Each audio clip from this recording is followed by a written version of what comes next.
వీక్షకులకు నమస్కారం. ఈరోజు మనం ఆంధ్రప్రదేశ్ రాష్ట్ర ప్రభుత్వం నూతనంగా రూపొందించిన తెలుగు వాచకంలో గురజాడ అప్పారావు గారు రాసినటువంటి కన్యాశుల్కం అనే 10వ పాఠాన్ని పరిశీలన చేద్దాం.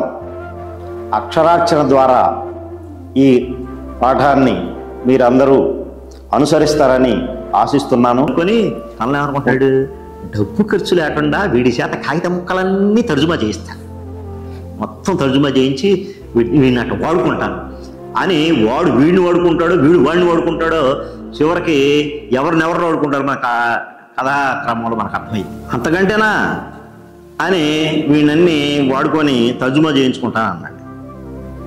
ఇంకా ఇంగ్లీష్ కాగితాలు ఏమన్నా నా మీద పారేయండి, తర్జుమా చేసి పెడతాను. అట్లాగే అంటే అట్లాగే అని. మా అబ్బాయి మీరు ఒక్క పర్యాయం ఇంగ్లీష్ మాట్లాడండి బాబు. ఎప్పుడు వినలా ఇంగ్లీష్. తెల్లవాళ్ళు దొరలు మాట్లాడుకుంటే వింటమే కానీ తన చొడుకు మాట్లాడితే ఇంగ్లీష్ మాట్లాడితే వినాలను. మా అబ్బాయి మీరు ఒక్కసారి ఒక పర్యాయం ఇంగ్లీష్ మాట్లాడండి బాబు అని ఆ తల్లి కోరింది వెంకమ్మ. అలాగేనమ్మా గిరీశం అని ఎట్లా మాట్లాడుతున్నా చూడండి, వీళ్ళు ఇంగ్లీష్ ఎట్లా మిగిలిందో. My dear Venkatesham, twinkle twinkle little star how I wonder what you are. వాడు ఏం చదివాడు, మాట్లాడరా అంటే రైమ్ చదివాడు. వాడేమంటున్నాడు శిష్యుడు, there is a white man in the tent. ఏడో చదివిన పాఠంలో కథలో ఒక వాక్యం చదివాడు వాడు. ఇది ఇంగ్లీష్ మాట్లాడుకుంటున్నారు వీళ్ళ తల్లిదండ్రులు ఇద్దరు.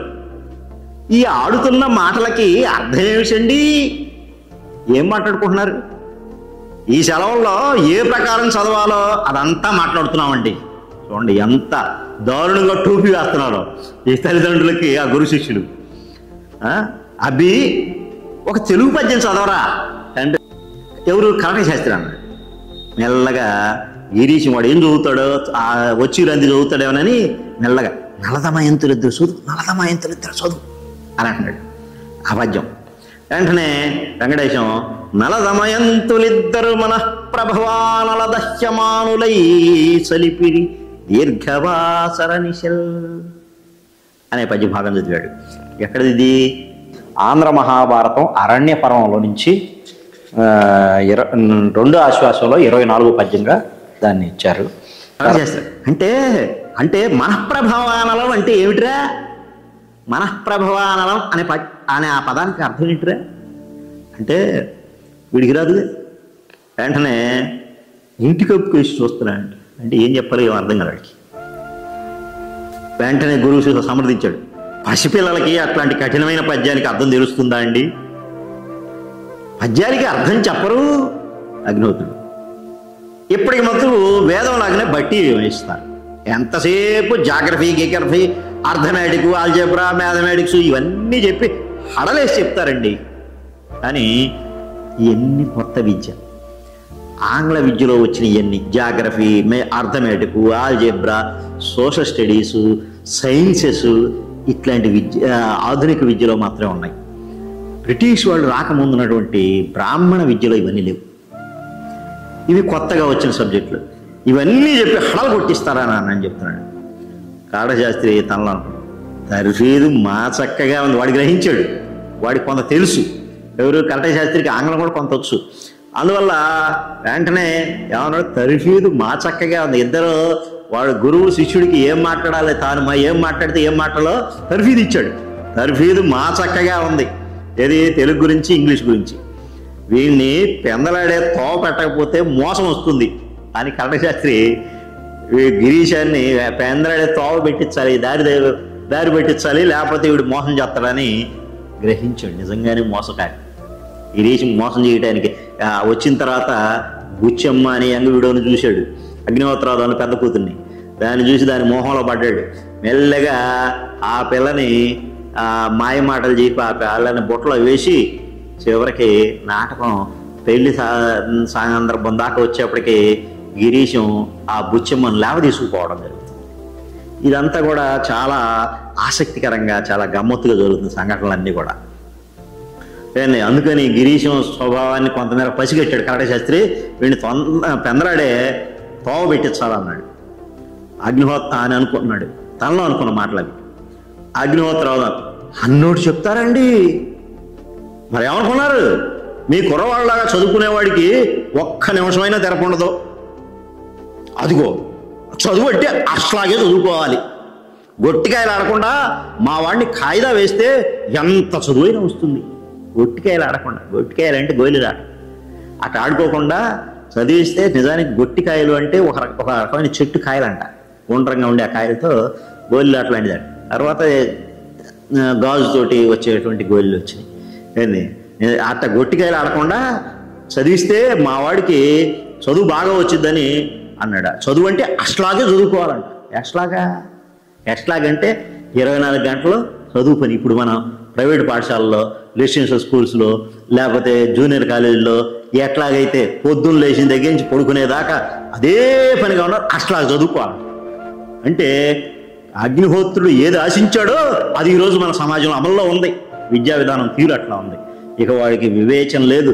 వాడి ఆ చదువులో ఆటలకి తావు లేదు.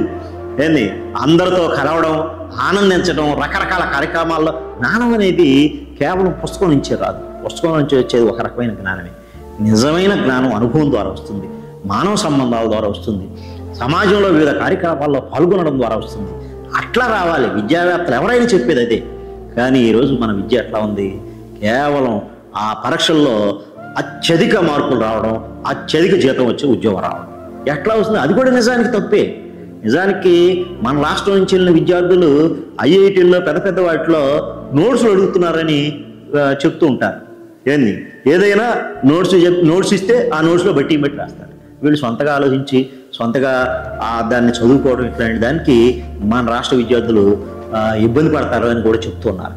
అంటే కేవలం పుస్తక జ్ఞానం అనేది మనుషుల్ని నిరుత్సాహంగా జీవం లేని మనుషులుగా తయారు చేస్తుంది.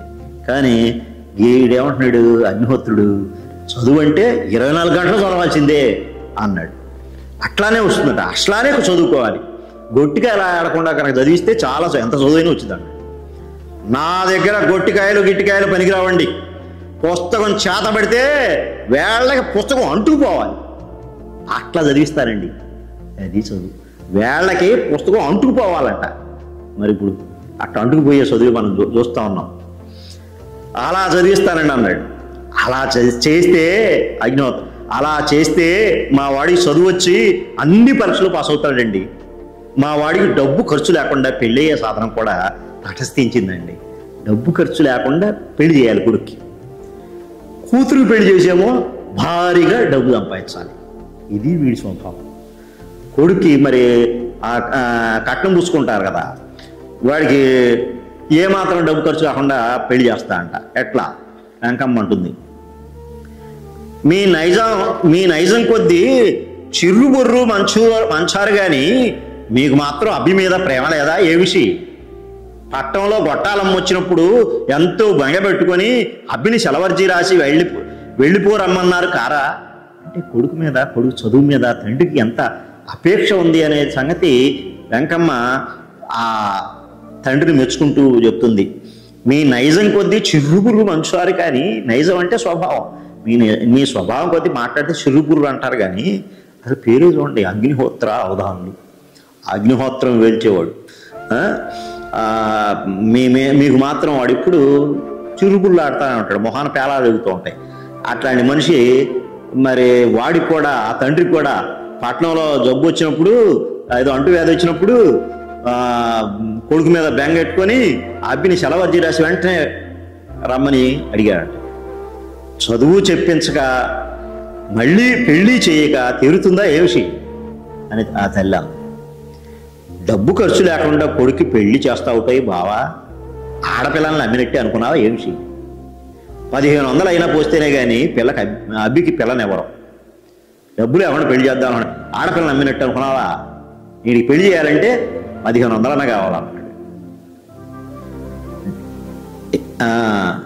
డబ్బు ఖర్చు లేకుండా ఎక్కడికి ఎలా పెళ్లి చేస్తానో నువ్వే చూతువు. కానీ రామచంద్రపురం అగ్రహారంలో లుబ్ధావధానులు గారిని ఎరుగుదువా? రామచంద్రపురం ప్రధాన కథ అక్కడ కూడా జరుగుతుంది. ఆ లుబ్ధావధానులు ఎరుగుదువా? వాడి పేరే లుబ్ధుడు. వాడు ఎరగను. ఆయన లక్షాధికారి. 1800కి సుబ్బిని అడగొచ్చారు. ఉభయ ఖర్చులు పెడతారట. పెళ్ళి మా వైభవంగా చేస్తారట. మనం పిల్లల్ని తీసుకెళ్ళి పెళ్ళి వాళ్ళంటే పెళ్లి చేయడం మనం తట్టుబడి ఆట్టే ఉండదు. 1800 పెట్టి వెంకటకి పెళ్లి చేస్తాను అని కొడుకు పెళ్లి గురించి వాడు ఆలోచనలట ఉన్నాయి చెప్తున్నాండి. ఆ లబ్ధావధానం లక్షాధికారంట. సుబ్బిని అడగడానికి వచ్చి పెళ్లి అట చేద్దాను, ఉభయ ఖర్చులు వాళ్ళే పెట్టుకుంటారంట. వీళ్ళకి తట్టుబడి అట్టే ఉండదంట. తట్టుబడి అంటే ఖర్చు, వీళ్ళకి అయ్యే ఖర్చు ఏమి ఉండదు. పెళ్లి వైభవంగా చేస్తారట అని చెప్పాడు. మా వెంకటకి పెళ్లి చేస్తానంట. పెళ్లి కొడుకు ఎన్నేళ్ళు అని వెంకమ్మ తల్లి అడిగింది. ఎందుకంటే కూతుర్ని ఎట్టంటి వాడికి ఇచ్చి పెళ్లి చేసిందో అనుభవమేగా. పెద్ద కూతుర్ని ఎన్నేళ్ళు అయితే 45. చిన్న కూతురికి చేయబోయే అమ్మాయి భర్త కాబోయే అల్లుడు లబ్ధావధానులకి ఎన్నేళ్ళు అంటే అగ్నిహోత్రుడు ఏమంటున్నాడు 45. గిరీష్ వెంటనే, గిరీష్ అని తెలుసుగాడు లబ్ధావధాన సంగతి. లబ్ధావధానులు మా పెద్దల్ని కొడుకండి, తమరితో సంబంధం అంటే నాకు సంతోషమేనండి. ఆయనకి 60 ఏళ్ళు దాటేయండి, 60 ఏళ్ల పైన వయసు ఉన్నాను. బావా ఈ సంబంధం చేస్తే నీ కొంపకి అడ్డి అట్టేస్తాను అని కాడ చేస్తాను, నీ కొంపకి అడ్డి అట్టేస్తాను, ఈ సంబంధం మాత్రం చేసామంటే ఊరుకునేది. ప్రతివాడు తిండిపోతులాగా నా ఇంట చేరి నన్ను అనేవాళ్లే. తాంబూలా ఇచ్చేసాను, ఇక తనుగు చావండి అని వెళ్ళిపోతాడు. ఇది చూడండి, ఈ వాక్యం తాంబూలా ఇచ్చేసాను ఇక తనుగు చావండి, ఇది జాతీయంలాగా మారిపోయింది. అసలు ఈ వాక్యమే కన్యాశుల్కంలో ఎట్లా అంటే వాక్యాలు సామెతలుగా జాతీయాలుగా మారిపోయినటువంటి పరిస్థితి. అంటే నా ఇంటి చేరి నా కుడిదిని నన్నే అంటారా మీరు? తాంబూలాలు ఇచ్చేసాను ఇప్పటికే అంటే వీళ్ళకి తెలియకుండా అగ్నిహోత్రుడే వెళ్ళి పెళ్లి సంబంధం మాట్లాడుకొని తాంబూలాలు కూడా పుచ్చుకొని వచ్చాడు అనమాట. అంత పురుషాధిపత్యం. అగ్నిహోత్రావధానంలో పురుషాధిపత్య భావన చాలా బలంగా ఉంటుంది. ఆనాటి సమాజంలో ఉన్నప్పటికీ, సమాజ లక్షణమే అది అయినప్పటికీ కొంతమంది వ్యక్తుల్లో అది తీవ్ర స్థాయిలో ఉంటుంది. అగ్నిహోత్రుడు దానికి ప్రతినిధి. తీవ్ర స్థాయిలో పురుషాధిపత్యం. ఎక్కడ ఆడవాళ్ళని లెక్క చేయడు. ఒక సందర్భంలో అన్నం తినేటప్పుడు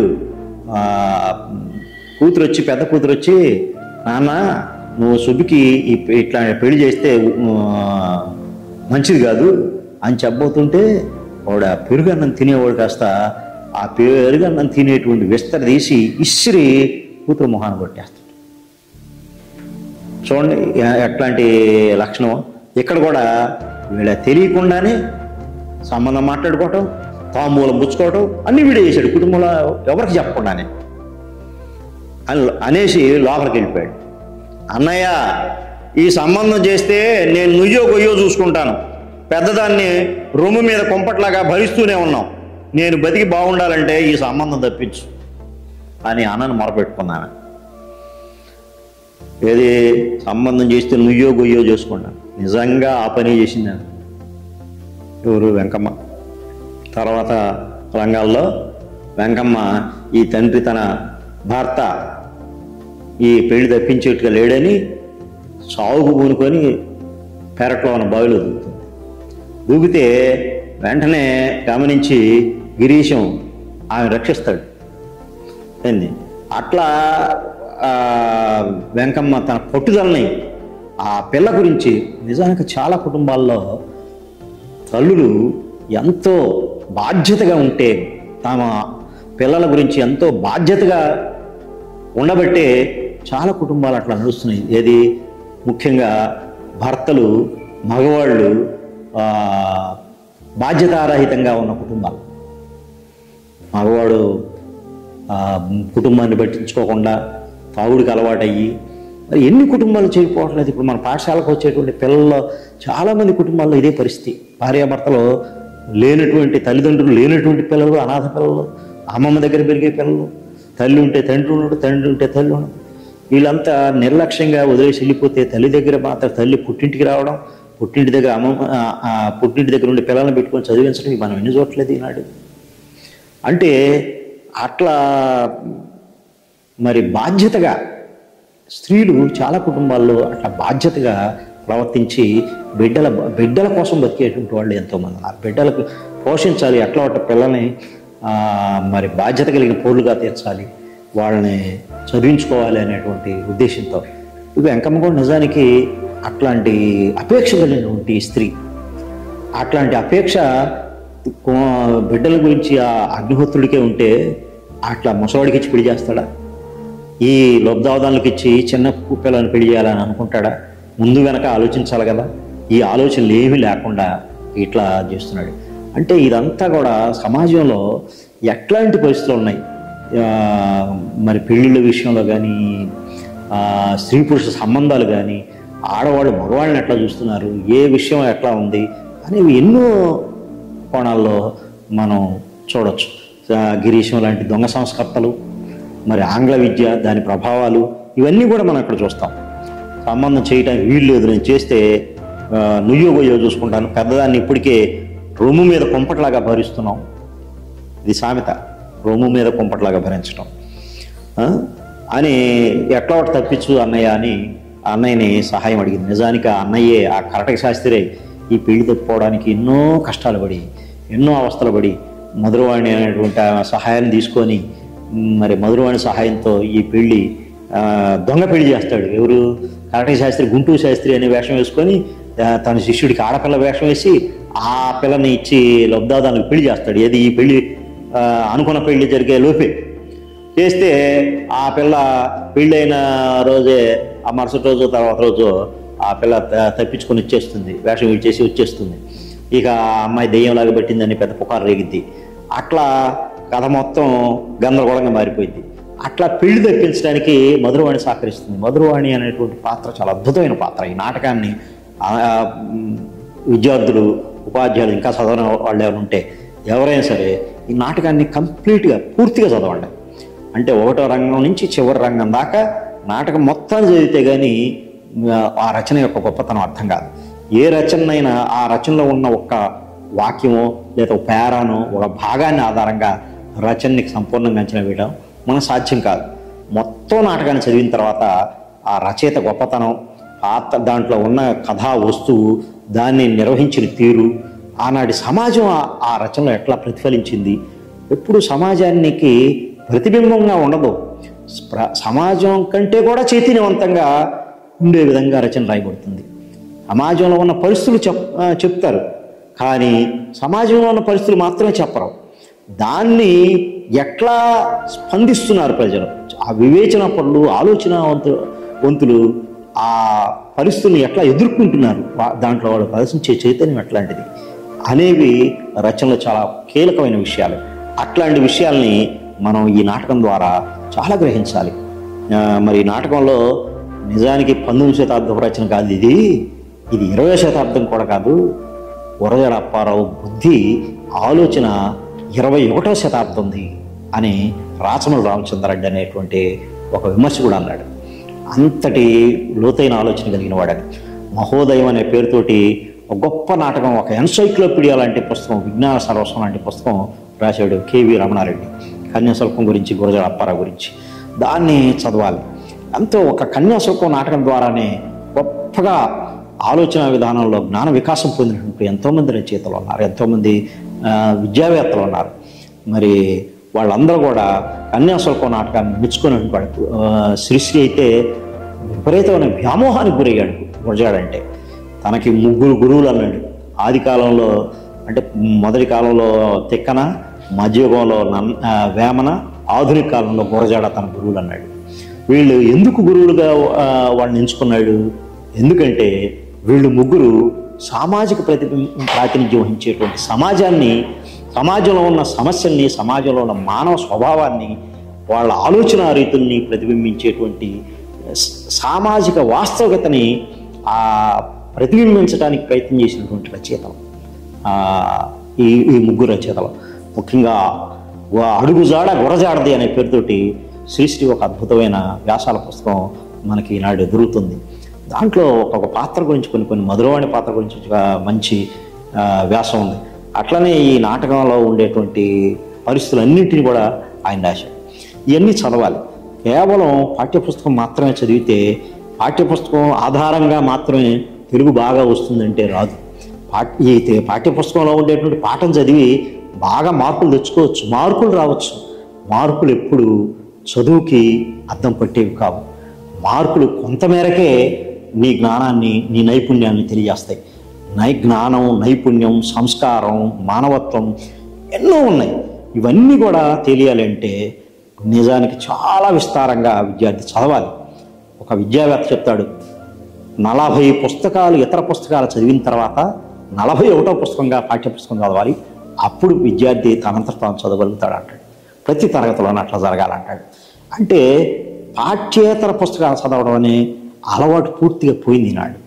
ముఖ్యంగా ఈ ప్రైవేటు విద్యాలయాలు, ప్రైవేటు ఈ లక్ష్యాన్ని నిర్దేశించే చదువులు, మార్కులకు మాత్రమే పరిమితమైన చదువులు, మార్కులకి వచ్చే తప్ప మిగతా ఇవేవి అనవసరం, సూటిగా దాన్నే చెప్పు, అనవసరమైందనిలా చెప్పొద్దు అని అనుకుంటే ఈరోజు మనం చెప్పుకున్నది కన్యాశుల్కం పాఠం ఆధారంగా తడిమినటువంటి విషయాలన్నీ కూడా అర్ధరహిత్యం అయిపోతాయి.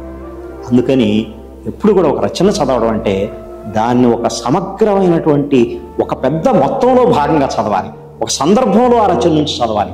ఆ సందర్భంలో ఆ రచయిత ఎట్లా స్పందించాడు, ఆ సందర్భాన్ని ఎట్లా అర్థం చేసుకున్నాడు, మనకు ఎలా అర్థం చేస్తున్నాడు, దాన్ని ఎలా అర్థం చేసుకోవాలి, అవన్నీ తెలియాలి. గురజాడ అప్పారావు చాలా విస్తారంగా చదువుకున్నటువంటి వ్యక్తి. తన కాలం నాటికి ఆనంద గజపతిరాజు ద్వారా ఆయన ఆర్థిక సహకారంతో దేశ విదేశాల్లో ప్రచురించే పుస్తకాలు కూడా కొనుక్కోడు. ఆయన ఎపిగ్రాఫర్ అంటే శాసన పరిశోధకుడిగా కూడా ఎదిగాడు. ఆయన చరిత్ర అంటే గొప్ప ఆసక్తి ఉండేది ఆయనకి. అట్లనే ఇతర సామాజిక శాస్త్రాలు చదువుకున్నవాడు, ఇంగ్లీష్ బాగా చదువుకున్నవాడు, ఇబ్సన్ వంటి గొప్ప నాటకర్తలను చదివాడు. ఇబ్సన్ నాటకాల కంటే మించినటువంటి భారతదేశంలోనే గొప్పగా గణించదగినటువంటి చారిత్రాత్మకమైన గొప్ప నాటకాన్ని రాశాడు ఆయన. కన్యాశుల్కం నాటకాన్ని లోతుగా, స్పష్టంగా, బాగా సంపూర్ణంగా అర్థం చేసుకోవడం అనేది మనకు పెద్ద పరీక్ష లాంటిది. నిజానికి పాఠకుడికి సవాలు విసిరే రచన గొప్ప రచన. అట్లాంటి సవాలు విసిరే రచన లాంటిది ఇది. గొప్ప మానవ స్వభావం లోతుల్ని ఇది పరిచయం చేస్తుంది. అట్లాగా మనం కన్యాశుల్కం నాటకాన్ని అనేక కోణాల నుంచి చూడాలి. ఇక దీన్ని ముగించుతాం. ఈ పెళ్లి చేస్తే నేను మాత్రం నియోగోయో చూసుకుంటానని ఆమె అంది. ఎట్లా ఒకటి తప్పించన్నయ్య అని కరెక్ట్గా చేస్తుంది బతిలాడుకుంది. ఆ అన్నయ్య తర్వాత ఆ సందర్భంలో ఆ పెళ్లి తప్పించేటువంటి ఏర్పాటు చేస్తాడు. అయితే ఆయన అంటున్నాడు, గట్టి అసాధ్యం తెచ్చిపెట్టేవే, ఏమీ పాలుపోకుండా ఉంది, అందుపట్టకుండా ఉంది అన్నాడు. అమ్మా, మీరు ఎందుకు అలా విచారిస్తారు? గిరీశం అంటున్నాడు, మీరు ఎందుకు అలా విచారిస్తారు? అవధానులు గారు సావకాశంగా ఉన్నప్పుడు లెక్చర్లు ఇచ్చి మనసు మళ్ళిస్తాను అని గిరీశం అగ్నిహోత్ర అవధాని యొక్క మూర్ఖత్వాన్ని సరిగా అర్థం చేసుకోవడం మాట్లాడుతున్నాడు. నిజానికి వీడు లెక్చర్లు ఇచ్చి ఎట్లాంటి వాళ్ళ మనసునైనా మార్చగలను అనేటువంటి ఒక అజ్ఞానంలో ఉన్నాడు గిరీశం. అది అజ్ఞానమే, వాడి బుద్ధి మార్చడం నీ వల్ల కాదు అని అనంతర సంఘటనలో అగ్నిహోత్రావధానుడు ద్వారా గ్రహిస్తాడు. అగ్నిహోత్రావధానుతో మాట్లాడడానికి భయపడే పరిస్థితి సందర్భంగా, బాబు అతడు మీ మేనత్త కొడుకైతే మీ కాళ్ళు కొట్టుకుంటాను. ఏది తన భర్త కాళ్ళే పట్టుకొని మార్చవచ్చు కదా, ఆమెకు తెలుసు వీడు మారడని. అందుకనే ఆ లబ్ధావధానులు మీ మేనత్త కొడుకైతే మీ కాళ్ళు కొట్టుకుంటాను, మీరు వెళ్ళి ఆయన మనసు మళ్ళిస్తారు. చూడండి, ఆయన చెప్పింది సూటిగా చెప్పింది. మీరు మీ మేనత్త కొడుకు మనసు మార్చడం తేలిక, ఈయన మార్చడం కంటే అనే అర్థం ఈ వాక్యంలో ఉంది. అట్లా మనసు మళ్ళిస్తారు, నా చర్మం చెప్పుడు కుట్టిస్తాను అని అన్నాడు. అని ఆ వెంకమ్మ, అమ్మి నేను ఉపాయం చెప్తాను ఇలా రా అని ఆ కరట శాస్త్రి తన చెల్లెల్ని వెంట పెట్టుకొని పక్కన ఉపాయం చెప్పడానికి తీసుకెళ్ళాడు. ఇంతటితోటి ఈ మనకు పాఠ్యాంశంగా నిర్దేశించినటువంటి నాటకం పూర్తయింది. ఈ తర్వాత ఏం జరిగింది అనేది క్లుప్తంగా కథని ఇక్కడ పరిచయం చేశాడు. కరట శాస్త్రి తన శిష్యుడికి ఆడవేషం వేసి తక్కువ డబ్బుకి ముహూర్తానికి ముందుగానే ఆ ఊరు చేరి లబ్ధావధానులకు ఇచ్చి పెళ్లి జరిపిస్తాడు. ముహూర్తం నాటికి అగ్నిహోత్రావధానులు పెళ్లికి తరలి వెళ్తాడు. వేరే సంబంధం చేసుకున్నందుకు లబ్ధావధానుల మీద చేయి చేసుకుంటాడు. ఎవరు? అగ్నిహోత్రావధానులు. ఆ గొడవల్లో అగ్నిహోత్రావధానులు కోర్టుకు వెళ్తాడు. కోర్టు పక్షం కూడా ఉన్నాడు రామపొంతులని. వాడు అందరికీ వాడికి వీడికి జుట్లు మేలేసి ఆ రోజు కోర్టు పక్షిలాగా చాలామందిని చూస్తూ ఉంటాం మన గ్రామాల్లో కూడా. ఏంది చిన్న చిన్న విషయాల్లో లిటిగేషన్లు పెట్టి కోర్టులకి ఇచ్చి ఆ లాయర్లకి వీళ్ళకి మధ్య అనుసంధానకర్తలుగా ఉండి డబ్బు మింగేవాళ్ళు. అట్లాంటి రామపంతులు కూడా మనకి నాటకంలో కనిపిస్తాడు. ఏంది అట్లా మధురవాణి ఆ తర్వాత అట్లా తప్పించడంలో రామపంతులు కీలక పాత్ర వహిస్తాడు. ఈ పెళ్లిలో మధురవాణి కంటే రామపంతులు తెచ్చి దొంగ పెళ్లి కూతురికి పెట్టిస్తాడు. మధురవాణి కంటని రామపంతులు ఈ దొంగ పెళ్లి కూతురికి ఈ అమ్మాయికి పెట్టిస్తాడు. తర్వాత కంటే మాయమైనట్టుగా వేషం నాటకం ఆడతారు మధురవాణి వీళ్ళు. ఆ కంటి తెస్తావా అని రామపంతుల మీద మధురవాణి పెద్ద గొడవ చేసింది. మధురవాణి రామపంతులతోటి వ్యవహరించే తీరు చాలా ఆసక్తికరంగా ఉన్నది. వాడు ఊరందరికి మాయ మాటలు చెప్పి దొంగ తెలివితేటలు ప్రదర్శించి అందరినీ మోసగించి డబ్బులుగా చేసేవాడైతే వాడిని చాలా నేర్పుగా బోల్తా కొట్టించేటువంటి మనిషి మధురవాణి. చాలా అద్భుతమైన పాత్ర. అట్లాంటి పాత్ర సృష్టించాడు ఆయన. ఆ కంటె మాయం అవడంతో కంటె ఇప్పించమని లబ్ధాదాల మీద ఒత్తిడి చేస్తాడు. అతను తనకి ఏమీ తెలియదని చేతులు ఎత్తేస్తాడు. కంటె తెస్తే తప్ప రామపంతులు ఇంటికి రానివ్వనంటుంది మధురవాణి. ఆ పెళ్లి వల్ల ఏమీ లాభం లేదు సరికదా, తిరిగి నష్టం వచ్చినందుకు రామపంతులు పోలీసుల సాయంతో లబ్ధాదాల మీద కేసు పెట్టిస్తాడు. లబ్ధాదాలని అనేక రకాలుగా ఇబ్బంది పెట్టాలి. అందరూ కోర్టు చుట్టూ తిరుగుతారు. అక్కడ సౌజన్యారావు పంతులు అనే సంస్కర్త ఆయన కూడా ఈ పెళ్లి గురించి కోర్టు వ్యవహారాల్లో ఆయన సహాయం తీసుకొని మరి చివరికి చివరి ఘట్టంలో సౌజన్యారావు పంతులు అనేటువంటి నిజానికి సౌజన్యారావు గురజాడప్పారావు సౌజన్యారావు పాత్ర లాంటి స్వభావం కలిగిన వాడు గురజాడప్పారావు, అందుకే అట్లాంటి పాత్ర సృష్టించాడని అన్నారు. కానీ అది తప్పు. సౌజన్యారావు పంతులకి గురజాడప్పారావు చాలా తేడా ఉంది. ఉన్న పాత్రలో మంచి మాటలు చెప్పి నీతి మాటలు చెప్పేటువంటి పాత్ర అయినప్పటికీ సౌజన్యారావు స్వభావం గురజాడ స్వభావం ఒకటి కాదు అని కూడా విమర్శకులు తీర్చేశారు. ఆ సౌజన్యారావు అనే సంస్కర్త ఆయన కందుకూరి వీరేశలింగం లాంటి వాడని కొంతమంది అన్నారు. కందుకూరి వీరేశలింగం చేసిన సంస్కర్త లాంటి సంస్కర్త, అట్లాంటి సంస్కర్త ఆయన. మధురవాణి మంచితనం చాకచక్యంతో కేసులన్నీ విడిపోతాయి. సమకాలీన సమాజంలో దురాచారాలను విమర్శిస్తూ మరెన్నో జీవిత సత్యాలను రచయిత ఈ నాటకంలో ప్రదర్శించాడు. అందువల్ల ఈ నాటకాన్ని మనం జీవితాన్ని అర్థం చేసుకోవడానికి, మనల్ని మనం అర్థం చేసుకోవడానికి, ప్రజల్ని అర్థం చేసుకోవడానికి, మన చుట్టూ ఉండే వ్యక్తుల స్వభావాన్ని అర్థం చేసుకోవడానికి, ఎన్నో విషయాలు అర్థం చేసుకోవడానికి ఆ నాటకాన్ని చదవాలి. కేవలం నాటకం చదవడం అంటే, ఒక రచన చదవడం అంటే పరీక్షలో మార్కులు తెచ్చుకోవడానికి చదవడం కాదు. పరీక్షలో మార్కులు అవగాహన విస్తరించే క్రమంలో పరీక్షలో మార్కులు వస్తాయి, దానికి అనుగుణంగా చదువుకుంటాం వస్తాయి. కానీ దాంతోపాటు విస్తారమైనటువంటి సాహిత్య జ్ఞానం వల్లనే మానవ వికాసం జరుగుతుంది, ఎదుగుదల వస్తుంది. రష్యా రచయిత ఒక ఆయన గోర్కే ఆయన అంటాడు, ఈ ప్రపంచంలో చాలా విషయాలు అర్థం చేసుకోవాలంటే శాస్త్రవేత్తలు అట్లనే గొప్ప సాహితీవేత్తలు రాసినటువంటి పుస్తకాలు చదవకపోతే మనకు అవేమీ అర్థం కావు అంటాడు. We live in the world in which it is impossible to understand man unless we read books written by men of science and letters అంటాడు. గోర్కీ రాసిన వాక్యం అది. అట్లా మనం ఎన్నో చదివితే తప్ప మనకు ఒక రచన ఇంకాస్త విస్తారంగా అర్థం కాదు. అయినప్పటికీ కన్యాశుల్కం రచనను అర్థం చేసుకోవడానికి ఎప్పటికే విస్తారమైనటువంటి సాహిత్యం ఉంది. 200 సంవత్సరాలు గడిచిన తర్వాత కన్యాశుల్కం వెలువడి, లేదా గురజాడ అప్పారావు 100వ జన్మదిన సందర్భంగానేమో విశాలాంధ్ర పబ్లికేషన్ వాళ్ళు ఒక పుస్తకాన్ని తెచ్చారు. చాలా వ్యాసాలు, దాదాపు ఒక 600-700 పేజీల పుస్తకం అది. అసలు తెలుగులో గురజాడ కన్యాశుల్కం మీద వచ్చినంత సాహిత్యం ఇతర ఏ రచయిత మీద రాలేదనిపిస్తుంది. అంత విస్తారమైనటువంటి సాహిత్యం వచ్చింది. దాని ద్వారా మనం గురజాడిని, కన్యాశుల్కాన్ని, సంధి దశలో ఉన్నటువంటి భారతదేశాన్ని, మారుతున్న కొత్తకి పాతకి మధ్య ఘర్షణ పడుతున్నటువంటి మానవ స్వభావాన్ని, వీటన్నిటిని అర్థం చేసుకోవడానికి ఆ రచన ఎంతో ఉపయోగపడుతుంది. ఆ రచనలన్నీ ఉపయోగపడతాయని తెలియజేస్తూ ఈ పాఠ్యాంశాన్ని ఇంతటితోటి ముగించాము. ధన్యవాదాలు. ధన్యవాదములు. ఈ వీడియో మీకు నచ్చినట్లయితే లైక్ చేయండి, షేర్ చేయండి. మా ఛానల్ను సబ్స్క్రైబ్ చేయండి. పక్కనే ఉన్న గంట సింబల్ను నొక్కి వీడియో నోటిఫికేషన్స్ ఎప్పటికప్పుడు పొందండి.